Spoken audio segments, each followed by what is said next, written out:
Rutgers professor here. Some of you have seen her before. This is completely inappropriate. It brings me no pleasure to play this, but we have to play it. I'm only going to play a couple minutes and I'm going to pause it and just roast this woman. This is just despicable. I think that white people are committed to being villains in the aggregate, right? The real sort of issue here, and I've heard people sort of say it, is one, I think that white people viscerally fear. It's not that white people don't know, right, what they have done. Off top, she's generalizing, making sweeping statements about an entire race of people. Completely, this is what communists do. They only see collective. They only see group identity. Your group identity supersedes your individual identity. Because of your skin color, you have a shared experience. She is a professor.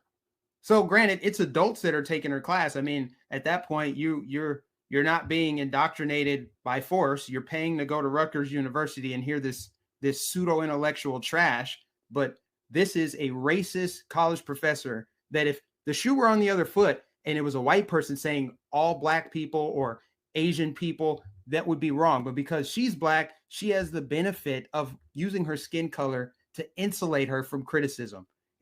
She uses it as a shield, essentially. And that's what society has created. This identity politics cancer that we have to root out. They know. They fear that there is no other way to be human but the way in which they are human, which is to, so, like you talk to white people and whenever you really want to have a reckoning about it, they say stuff like, it's just human nature. If y'all had all of this power, you would have done the same thing, right? And it's like, no, that's what. Who says that? I've never heard a white person say that. Never. Does that mean no white people say that? Well, sure. I'm sure there are some, but why would we highlight the minority of people? It's just like when they say, look we found somebody who still dresses in a Klan robe, a CNN hit piece from several years ago on Trump. They found a random guy in Pennsylvania that still dresses in a Klan robe. And they used him as a straw man to say, look, racism is still rampant in America. That's exactly what she's doing here. They take one isolated anecdotal incident and use it to magnify, say, look, this is what people think generally. So completely dishonest.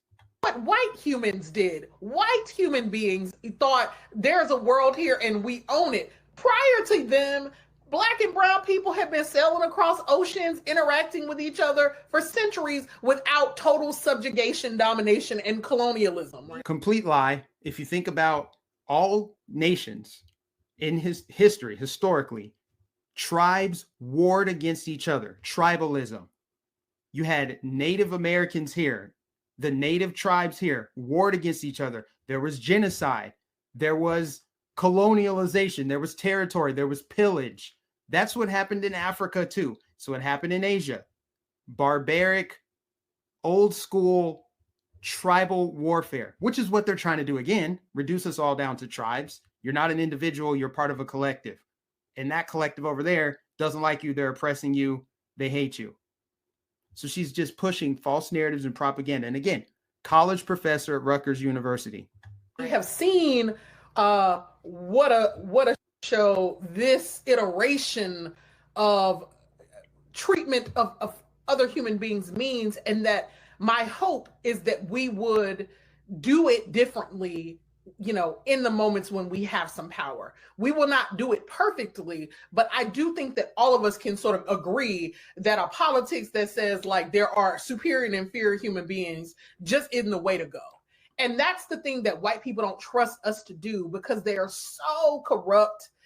Their thinking is so morally and spiritually bankrupt about power that they can't they fear viscerally, existentially letting go of power, because they cannot imagine that there's another way to be. It is either that you dominate or you are dominated. And isn't it sad that is spiritually who they are, and that they can't imagine a sort of more expansive notion of the world? You can't imagine another expansive notion of the world because of your skin color. You were born the wrong color is what this hate-filled, vitriolic bigot is saying right now. I can't believe that this is just on the internet. Twitter's not stepping in to censor it. It's not being labeled hate speech. Don Lemon ain't going to talk about it tonight. Trevor Noah's not going to talk about it. Jimmy Kimmel, you won't see it on The View. They won't talk about it at all. Biden and Kamala Harris will make no statement. You will hear nothing from the people who cry racism all day as one of their own, because they all share this belief system. They share this belief. They know this. They spew all of this anti-white hatred constantly, right? And if you don't stick up for people who are being lashed out against, you don't stand up to the hostility, it's wrong regardless of who's doing it, regardless who it's directed towards, but they're doing it anyway. Now, this is the worst part of what she says right here, and then we're done. This is it. Can't do a full 5 minutes. We've already done enough of this woman. Can't do another 3 minutes. But there's one last thing that she says that just sends it completely over the top. The thing I want to say to you is we got to take these motherfuckers out. But I know, but like, we can't say that, right? We can't say, like, I don't believe in a project of violence. I truly don't. Because I don't believe in a project of violence, but we got to take these MFers out. That's what she said. We got to take these MFers out. Whatever that means, I'm sure she knows. She tried to backpedal a little bit because she understood how that was coming across. She overplayed her hand quite a bit because she knows she can get away with saying outlandish stuff for shock value or whatever else. And if some of you might actually recognize this woman, she's the woman who spoke to a bunch of other Black women who were overweight, and she proceeded to blame white people for diets not working for the overweight women that she was in the room with speaking to.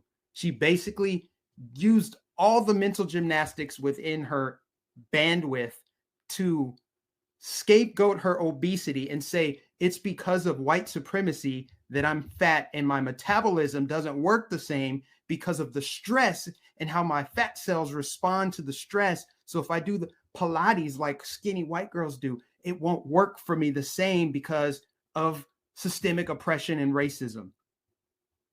That's where we are in the United States of America. And that's why it's a shame to see how many people are just sitting by idly while Merrick Garland and the federal government, the FBI, are mobilizing to crush the rebellion. People standing up against this evil indoctrination. The racism that you're experiencing and the struggle to make ends meet actually means the diet don't work for you the same.